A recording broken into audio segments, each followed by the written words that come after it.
of conversation. Homeland Security Secretary and former Arizona Governor Janet Napolitano heading to take a first-hand look. Yeah, she flew into Nogales this morning and spent the day meeting with Border Patrol agents and taking an aerial tour of the border.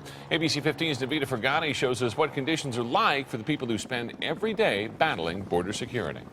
This is what you might picture when you think of Arizona's border, this 18-foot-high metal fence. But the reality is that fence comes to an end, and this is all that's there, keeping people from crossing and protecting the residents who live along the border.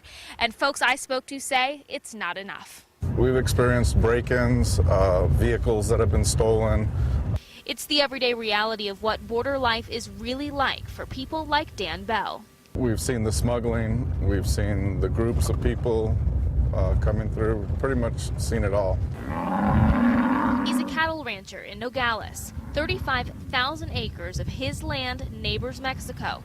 And while a small portion of the land is protected by this fence, for the remaining 6 miles, that's all we have is a barbed wire fence. In fact, Bell tells me in some parts, the closest agents can even get to the fence by car is 4 miles away from the actual border. With immigration and Arizona's border security issues taking center stage, top Washington officials like Homeland Security Secretary Janet Napolitano, who flew into Nogales today to tour Arizona's border, says the border's never been more secure.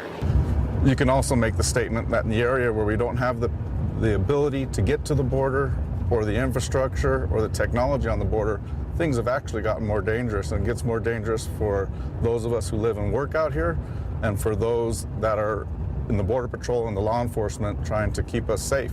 A danger he feels will only get worse if something isn't done. According to Border Patrol agents, one of the toughest things about patrolling Arizona's border is the terrain. You've got hills, you've got mountains, areas where agents can't even get to, and they're hoping with increased technology and more boots on the ground, it will soon help them better protect the residents who live here. In Nogales, Napolitano Fergani, ABC 15 News. Well, we're making it easier